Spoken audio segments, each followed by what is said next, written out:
Halo rekan-rekan TKK, berjumpa lagi bersama saya Bimo. Kali ini saya akan membahas mengenai fungsi dan jenis-jenis pelabelan pada produk pangan. Nah, sebelum membahas lebih lanjut, kita perlu tahu apa sih sebenarnya label pada produk pangan tersebut. Label merupakan bagian dari suatu produk yang biasanya berupa gambar atau kata-kata yang memberikan informasi penjual dan produk tersebut. Informasi yang terdapat pada label produk pangan biasanya berupa 1. Merek dari produk tersebut. Kedua, isi dari produk tersebut. Ketiga, komposisi dan nutrisi dari produk tersebut. Keempat, tanggal kadaluarsa dari produk tersebut. Dan yang terakhir berupa legalitas dari produk tersebut. Pelabelan pada produk pangan ini sudah memiliki ketentuan hukum rekan-rekan. Di antaranya UU Nomor 8 Tahun 1999 tentang Perlindungan Konsumen, UU Nomor 7 Tahun 1996 tentang Pangan, PP Nomor 69 Tahun 1999 tentang label dan iklan pangan, dan masih banyak lagi aturan-aturan yang mengatur mengenai labelan pada produk pangan ini rekan-rekan. Dengan banyaknya aturan hukum tadi membuktikan bahwa label pada produk pangan sangatlah penting loh rekan-rekan. Daripada penasaran, yuk ikutin terus ya.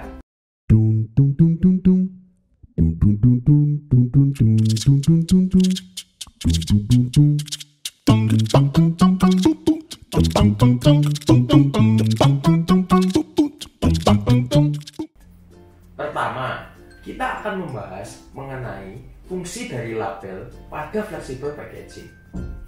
1. Memberikan informasi tentang isi produk tanpa harus kita membuka kemasan dari produk tersebut. Contohnya adalah Muku Banana Cookies. Tanpa harus membuka kemasannya, kita sudah tahu isinya adalah banana cookies. 2. Dapat berfungsi sebagai sarana komunikasi antara produsen dengan konsumen mengenai informasi-informasi yang tidak terlihat secara fisik. Pada poin ini meliputi berat bersih, nilai gizi, layanan konsumen, serta nama dan alamat produsen dari produk pangan tersebut. 3. Memberi petunjuk agar diperoleh fungsi yang optimum dari suatu produk. Petunjuk yang dimaksud berupa saran penyajian dan saran penyimpanan. 4. Sebagai sarana pengiklanan. Desain label, warna label, dan gambar-gambar dari label tersebut dapat menarik perhatian konsumen untuk membeli produk tersebut. 5. Memberi rasa aman pada konsumen dengan adanya tanggal kadaluarsa, kode produksi, serta nomor pendaftaran pangan seperti ML, MD, PRT. Konsumen akan merasa aman saat mengkonsumsi produk kita. Selanjutnya, kita akan membahas mengenai jenis-jenis pelabelan pada produk pangan. 1. Stiker. Stiker ini yang paling umum digunakan oleh kebanyakan UMKM di Indonesia.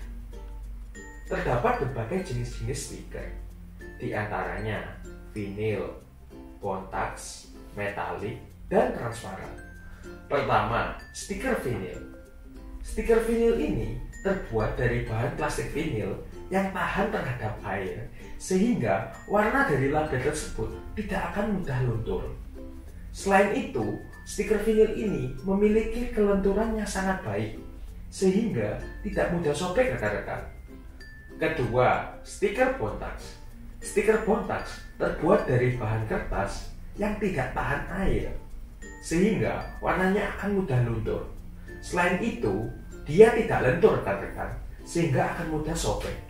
Tetapi harganya relatif lebih murah dibandingkan jenis stiker pada umumnya.